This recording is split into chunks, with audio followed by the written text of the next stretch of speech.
Kepulan asap hitam membumbung ke langit Beirut, Lebanon pada Rabu waktu setempat atau beberapa jam setelah Amerika Serikat dan Iran mengumumkan gencatan senjata selama 2 pekan. Militer Israel mengatakan telah menyelesaikan serangan terkoordinasi terbesar dalam perang saat ini dan menghantam lebih dari 100 target Hizbullah dalam waktu 10 menit di Beirut, Lebanon Selatan dan wilayah Bekaa. Militer Israel mengklaim target yang diserang yakni pusat komando dan infrastruktur intelijen yang terletak di daerah sipil. Israel menuding Hizbullah menggunakan warga sipil sebagai perisai manusia.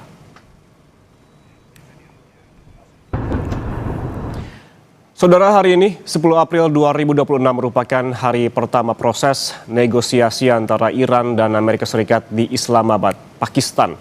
Gedung Putih meminta kepastian pembukaan Selat Hormuz tanpa syarat oleh Iran. Meski Wakil Menteri Luar Negeri Iran memastikan Selat Hormuz masih terbuka, tapi kapal sipil harus tetap berkoordinasi. Di satu sisi, Uni Emirat Arab juga meminta Iran membuka Selat Hormuz tanpa syarat. Kami langsung tanya kepada pengamat Timur Tengah, Hasibullah Satrawi, dan dosen ilmu hubungan internasional UNAIR, Muhammad Ayub Mirdad. Selamat pagi, Bapak-Bapak. Assalamualaikum. Waalaikumsalam, selamat pagi Mas. Saya ke Pak Hasibullah terlebih dahulu. Pak Hasibullah, kalau kita melihat kondisi terkini, informasi beberapa hari yang lalu memang ada gencatan senjata, begitu diikuti dengan penutupan Selat Hormuz. Namun Iran ngambek dan informasi Selat Hormuz kembali ditutup setelah ada serangan Israel ke Lebanon begitu. Dan kemudian hari ini informasinya ada meja perundingan antara Iran dengan Amerika Serikat. Dinamika apa yang Anda tangkap saat ini ataupun yang terkini?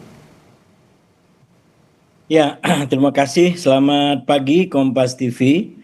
Saya ingin memulai pembahasan kita tentang update mengenai perang ini kurang lebih di hari ketiga dari gencatan senjata. Bahwa memang perkembangannya sangat dinamis dan bahkan sangat tinggi, terutama setelah kurang lebih 4-9 jam pertama Israel memilih untuk menyerang Lebanon. Setelah gencatan senjata diumumkan kurang lebih jam 6 waktu Indonesia Barat tanggal 8 kemarin. Dan beberapa jam kemudian kita tahu kemudian Hizbullah memilih untuk juga membalas serangan daripada Israel. Nah ini perkembangan-perkembangan yang sangat sensitif di waktu-waktu yang sangat sensitif. Bahkan belakangan saya menangkap ini respon Iran makin kuat untuk menjadikan Lebanon sebagai bagian daripada kesepakatan. Ini menjadi persoalan awal sebelum mereka berunding, karena sekali lagi versi Amerika dengan versi Israel awalnya mengatakan bahwa Lebanon bukan bagian daripada wilayah gencatan senjata, karena itu kemudian Israel melakukan serangan. Tapi sebaliknya Iran menganggap bahwa Lebanon menjadi bagian daripada wilayah gencatan senjata. Secara politik, posisi Iran lebih diuntungkan daripada Israel dan Amerika karena mediator yaitu Pakistan sendiri kadung menyatakan atau menyampaikan bahwa memang Lebanon bagian daripada perundingan. Karena itu ketika ini sekarang menjadi persoalan, bahkan ini menjadi persoalan lebih pelik lagi, maka ini akan menjadi tantangan tersendiri termasuk terhadap jalannya perundingan secara umum. Dalam perkembangan terbaru, saya membaca media-media di Timur Tengah, hampir pasti perundingannya akan dimulai Sabtu. Jadi sebelumnya banyak berita mengatakan hari ini, tapi perkembangan terbaru saya baca di beberapa media di Timur Tengah, kemungkinan besok baru akan dimulai. Itu pun belum ada kepastian, terutama dari pihak Iran yang sekali lagi di waktu-waktu kritis ini dia mencoba untuk mungkin meningkatkan nilai, bukan nilai tawar, tapi kejelasan posisinya terutama terkait dengan perkembangan di Lebanon. Iran makin ke sini makin menegaskan bahwa perundingan hanya akan berlangsung manakala Lebanon kembali stabil. Itu artinya penegasan bahwa Lebanon bagian daripada gencatan senjata di antara Iran dengan Amerika. Saya melihat pernyataan-pernyataan dari Iran makin ke sini artinya semenjak daripada genjatan senjata diumumkan kemarin, ini makin jelas, makin menguat di situ bahwa tidak akan, bahkan kehadiran daripada delegasi Iran itu sekarang ditentukan oleh damainya Libanon, oleh genjatan senjata juga di Libanon. Dan saya melihat dalam beberapa jam terakhir juga ada perkembangan dari sisi Amerika dengan Israel, karena eh, tiba-tiba Amerika juga menekankan bahwa Israel akan segera berunding dengan Libanon. Jadi ini perkembangan-perkembangan yang sangat kecil tapi besar maknanya. Kalau dia berunding dengan Libanon, nanti kita bisa urai lebih lanjut, itu belum tentu seperti yang dimaui oleh Iran. Karena Iran memasukkan Libanon dalam genjatan senjata ini dalam konteks Libanon yang Hizbullah, ya. Dan kita tahu di Libanon sendiri sekarang ada persoalan. Saya sering sampaikan, kurang lebih dinamika konfliknya di Libanon ada dimensi segitiganya. Di satu sisi terjadi konflik di antara Hizbullah dengan Israel, ya, dan itu Iran berada di belakang Hizbullah. Tapi di sisi lain juga ada konflik di antara Hizbullah dengan Libanon sebagai otoritas, sebagai pemerintahan, yang mungkin di situ Libanon lebih dekat dengan Israel dalam tanda kutip, lobby-lobbynya gitu. Ini sekali lagi menjadi lebih pelik, nanti bisa kita urai. Tapi untuk di awal ini saya ingin menyampaikan perkembangan di Pakistan dilaporkan masih sangat dinamis, termasuk waktu perundingan sepertinya akan menjadi besok pagi daripada sebelumnya diberitakan hari ini. Besok Dan pagi waktu Pakistan ya, Pak?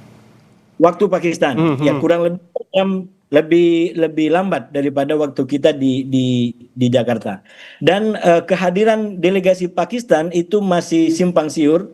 Bahkan dubes Iran di Pakistan kalau tidak salah sempat menurunkan statusnya di sosial media, yang sempat memastikan kedatangan daripada delegasi Iran. Dan sekali lagi belum ada kepastian dalam pengertian, satu, apakah memang sudah datang, yang kedua, mereka akan ikut dalam perundingan ini kalau Libanon sudah memenuhi unsur juga berada dalam genjatan senjata. Oke. Begitu, Mas. Oke. Pak Ayub, tadi seperti yang sempat dijelaskan oleh Pak Hasibullah terkait dengan ada statement dari Israel ini pada saat gencatan senjata antara Iran dengan Amerika Serikat. Israel kan menyerang Libanon. Ia menyebutkan bahwa Libanon bukan bagian dari gencatan senjata. Sementara statementnya dari Pakistan bahwa Libanon ini justru bagian dari perundingan. Sebetulnya kalau Anda melihat ini miss-nya itu di mana? Akar masalahnya di mana? Baik, saya juga dengar press conference dari juru bicara Gedung Putih. Dia juga mengatakan hal yang sama seperti Israel. Lebanon tidak masuk dalam gencatan senjata ini. Dan Israel pun juga tidak menerima gencatan senjata dengan Lebanon. Nah, artinya ini munculnya miskomunikasi atau masalah antara Iran dengan Amerika Serikat dalam negosiasi ini. Saya baru tadi pagi sekitar 2 jam yang lalu berita yang publis dalam bahasa Farsi saya baca, akan yang mewakili dalam negosiasi di Pakistan itu Muhammad Bakr Kalibaf dan Abbas Araghchi, Menteri Luar Negerinya. Tapi ada ancaman dari Bakr Kalibaf tidak akan ikut negosiasi kalau serangan Israel masih berlangsung di Lebanon. Dan presidennya Iran juga mengatakan kalau serangan ini berlangsung, negosiasi ini tidak ada artinya. Ini harus Amerika pertimbangkan, dan harus ada sebuah intervensi dari Amerika Serikat kalau Amerika benar-benar ingin damai dengan Iran dan ingin bahwa negosiasi ini bisa berhasil dalam jangka panjang. Harus ada Israel harus berhentikan serangannya terhadap Lebanon, karena Hizbullah itu salah satu proksi penting dari Iran, dan itu kalau berlangsung Iran tidak akan masuk dalam negosiasi dengan posisi yang kuat, karena bisa jadi ini tidak akan berhasil negosiasi selama 2 minggu ini karena Israel ini memang sepenuhnya tidak pernah menghormati perjanjian selama ini, selalu melanggar, selalu menyerang. Selama kita melihat sejarah perang Israel di Lebanon dan juga di Iran. Jadi ini harus ada kesepakatan antara Amerika Serikat dengan Israel. Kalau tidak, ini bisa, saya ulangi lagi, menegaskan bahwa akan negosiasi ini bisa tidak berhasil. Bahkan ini tahap pertama, apalagi kalau bisa masuk ke jangka panjangnya. Amerika dan Israel harus konsisten dalam apa yang mereka katakan. Nah, karena saya ulangi lagi, saya ingat ada statement dari Shehbaz Sharif, Perdana Menteri Pakistan, dan itu saya ada screenshot, pasti masih ada di X atau Twitternya. Dia menegaskan dengan jelas tulis, semua allies dari Amerika, dari Iran, elsewhere, itu bukan hanya termasuk Lebanon. Dia tulis, dan itu bukan hanya Lebanon saja, Houthis dan siapapun yang menjadi proksi dari Iran itu masuk dalam gencatan senjata ini. Dan Presiden Donald Trump juga share statement dari Shehbaz Sharif dan juga berterima kasih terhadap Perdana Menteri Pakistan dan juga Panglima tentaranya Pakistan. Artinya Trump ini sudah setuju dengan proposal dari Pakistan, tapi kok tidak ada konsistensi antara Amerika Serikat dengan sekutunya Israel itu. Berarti artinya negosiasi ini berpotensi terganggu karena memang kalau kita melihat karakter dari Israel yang tidak menghormati perjanjian. Kalau melihat statement itu, apakah artinya kunci di sini adalah bagaimana Amerika bisa menekan Israel? Apakah bisa dan apakah berani Amerika melakukan hal tersebut? Namun jangan dijawab dulu, Pak Ayub, kita jeda terlebih dahulu. Tetaplah bersama kami di Breaking News Kompas TV.